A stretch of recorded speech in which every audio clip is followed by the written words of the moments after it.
Earlier this year, Joe Mantello calls me up and he says, if we do the Ritz, are you still in? I said, I am so in. And he said, the Roundabout Theatre is considering it. And I started screaming. And he goes, he says, I need you to fly in. And I was like, oh my gosh, I'm doing a movie, I can't. And I made the movie. Sony Pictures changed the whole schedule so I could fly in and do the reading. The Roundabout Theatre, the staff and the artistic director and everybody were on the floor laughing. We were laughing. And I remember I went into the elevator. Kevin Chamberlin was also in the read-through, and Chris, and went into the elevator, and we all got really quiet. And I said, imagine doing this every day. We will have so much fun. Everyone started screaming. When I was doing Dirty Blonde, Joe Mantello came backstage afterwards, and he said, while watching Dirty Blonde, I had this vision of you and Rosie Perez doing the Ritz. And this was 8 years ago, 1999. And he said, somehow I'm going to get this production done. And I said, well, I've always been a huge fan of the movie. I never saw it on stage. I was too young. But it was apparently a huge hit back in 1974, 75. And so I'd always known of it. And to see I rented the movie again after Joe talked to me. And I thought, Jack Weston, who did the movie and the play, was so brilliant. And it's such a great role. I hope this gets done. I was a little young at the time, I thought, to do it. Well, 8 years later, I'm the perfect age. I'm actually the age Jack Weston did it on Broadway. Well, I'm taking on some big shoes. I'm taking on a role that Rita Moreno originated back in, in the 70s. And it's very intimidating, but at the same time, I'm so ready for it, and I'm really happy. And when I was younger, I saw the movie, and I just cannot believe that I'm actually doing it on Broadway now. What I love about Googie Gomez is that she reminds me of home. She reminds me of some of my relatives. She reminds me of people I knew in Brooklyn, in Manhattan, on the island of Puerto Rico.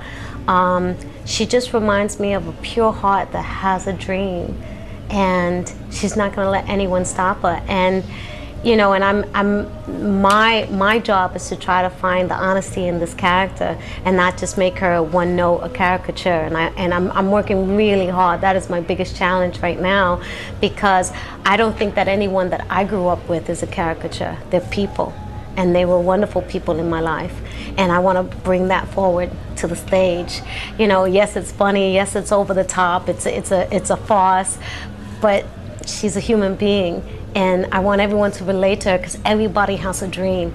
And a lot of people have failed, some people have succeeded.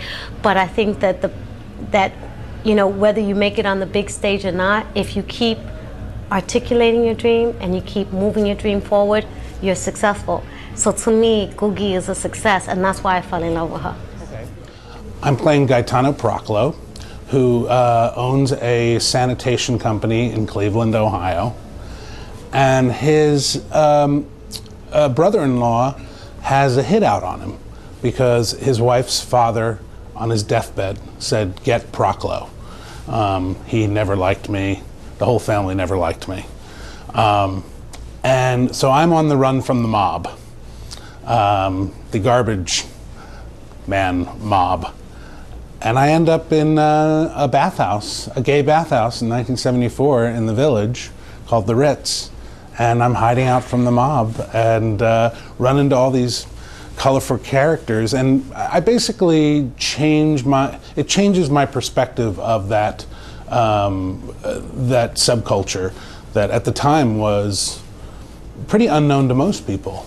He's thrown into this very urban, gay world, and he's also running from the mob. So it's a great farce. And I like non-for-profit theater because of the fact that it is truly for the people. It is truly about the art of it all. And it's really giving the people the heart of the art. And there's nothing else. That's the only reason why we're doing it. That's it. You know, we're not doing it for our names and lights. We're not doing it for the box office, which it's nice to have a box office, you know, but we're really doing it about the art. and the love of the art and the love of the of giving your art out to the audience, you know, and receiving it back. That's it. That's it. And there is a difference. There is a difference.